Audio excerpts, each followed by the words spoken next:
தமிழர்களுக்காக போராடுறோம், தமிழ் இனத்துக்காக போராடுறோம்னு சொல்லிக்கிட்டு நாம் தமிழர் கட்சியில் உள்ள அத்தனை பேருமே கத்துறீங்கல்ல. ஒருத்தர் உங்களை பற்றி பேசிட்டாக்கா என்ன மாதிரி வந்து கமெண்டில் நொட்டுறீங்க. ஏண்டா ஆம்பளை பொம்பளை ஒருத்தர் கூட தைரியம் இல்லையா சோனியா காந்தி மன்மோகன் சிங்கையும் பற்றி பேசுகிறதுக்கு? எத்தனை மேடை போட்டிருப்பீங்க. அங்கே மன்மோகன் சிங்கை பற்றி பேசியிருப்பீங்களா? பேச மாட்டீங்க. ஏன்டா நரேந்திர மோடியை பற்றி மட்டும் பேசுகிறீங்க? நரேந்திர மோடி தான் தமிழர்களை கொண்டு குமிச்சாரா?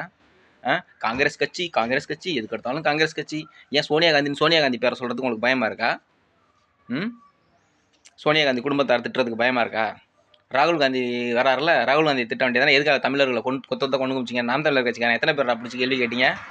அதுக்கெல்லாம் உங்களுக்கு தைரியமும் கிடையாது, திறமையும் கிடையாது. நீங்கள் எல்லாம் மக்களை ஏமாற்றி தின்கிற ஏமாற்று பிழைப்புக்காரர்கள், அரசியல் பிழைப்பு நடத்தும் எச்ச பயலுவ. நீங்கள் எல்லாம் உங்களுக்கெல்லாம் திறமை கிடையாது, திறமையும் கிடையாது, தைரியமும் கிடையாது. நீங்கள் எல்லாம் சரியான ஆளுங்களாக இருந்தாக்க சோனியா காந்தியை திட்டு, ராகுல் காந்தியை திட்டு, அதுக்கப்புறம் நீ நரேந்திர மோடி விமர்சனம் பண்ணு, நான் உன்னை ஏற்றுக்கிறேன்.